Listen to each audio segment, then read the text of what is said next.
وإلى مدين أخاهم شعيبا قال يا قوم اعبدوا الله ما لكم من إله غيره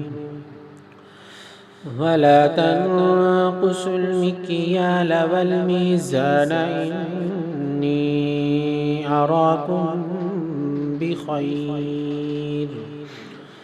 إني أراكم بخير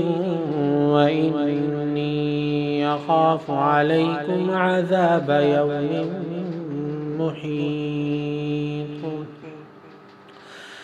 ويا قوم أوفوا المكيال والميزان بالقسط ولا تبخسوا الناس أشياءهم ولا تعثوا في الأرض مفسدين بقية الله خير لكم إن كنتم مؤمنين وما أنا عليكم بحفيظ قالوا يا شعيب أصلاتك تأمرك أن نترك ما يعبد آباؤنا أو أن نفعل في أموالنا ما نشاء إنك لأنت الحليم الرشيد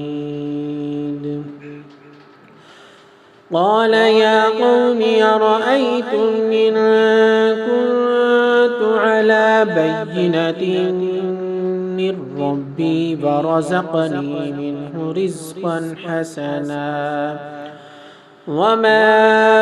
أريد أن أخالفكم إلى ما أنهاكم عنه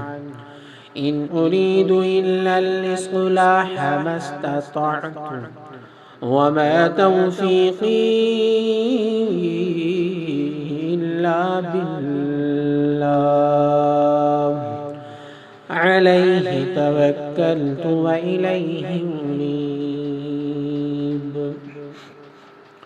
ويا قوم لا يجرمنكم شقاقي أن يصيبكم مثل ما أصاب قوم نوح أو قوم هود أو قوم صالح وما قوم لوط منكم ببعيد واستغفروا ربكم ثم توبوا إليه إن ربي رحيم ودود قالوا يا شعيب ما نفقه كثيرا مما تقول وإنا لنراك فينا ضعيفا ولولا رهطك لرجمناك وما أنت علينا بعزيز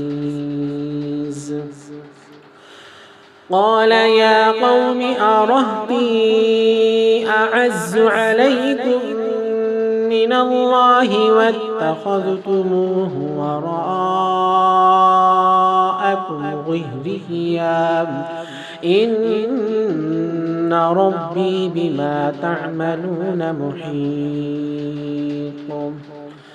ويا قوم اعملوا على مكانتكم إني عامل سوف تعلمون من يأتيه عذاب يخزيه ومن هو كاذب وارتقبوا إني معكم رقيب ولما جاء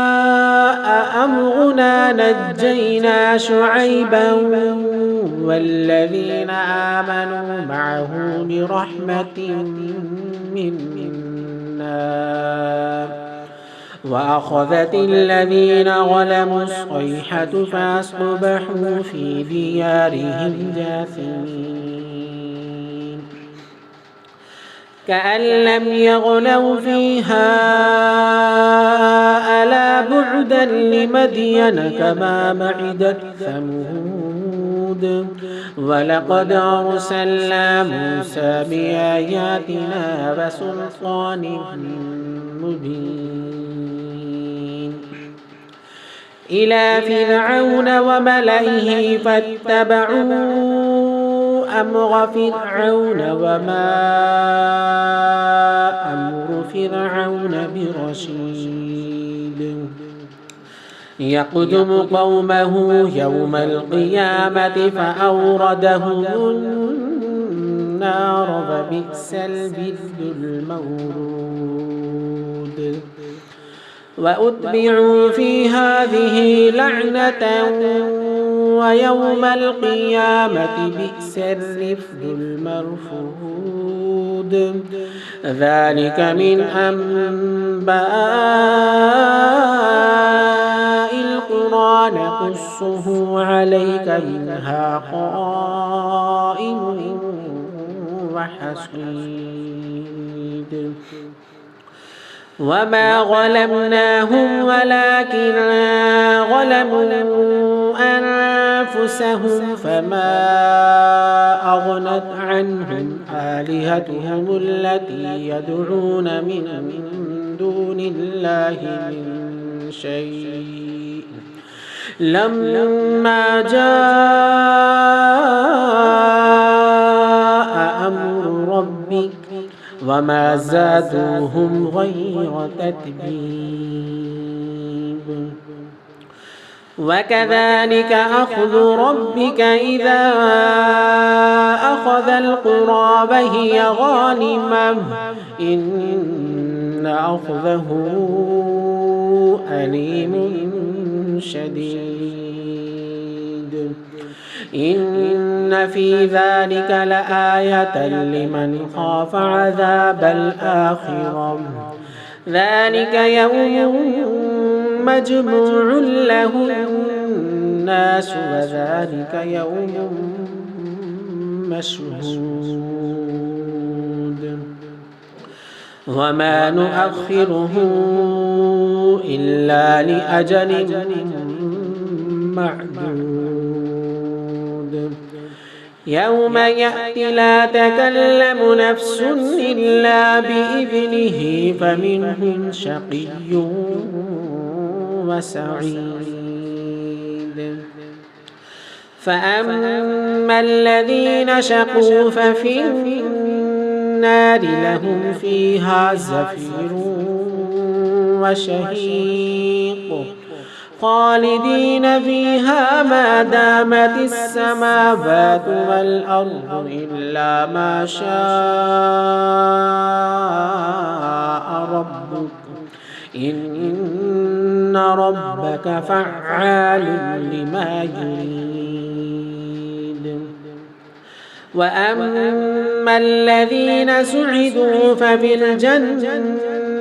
خالدين فيها ما دامت السماوات والأرض إلا ما شاء ربك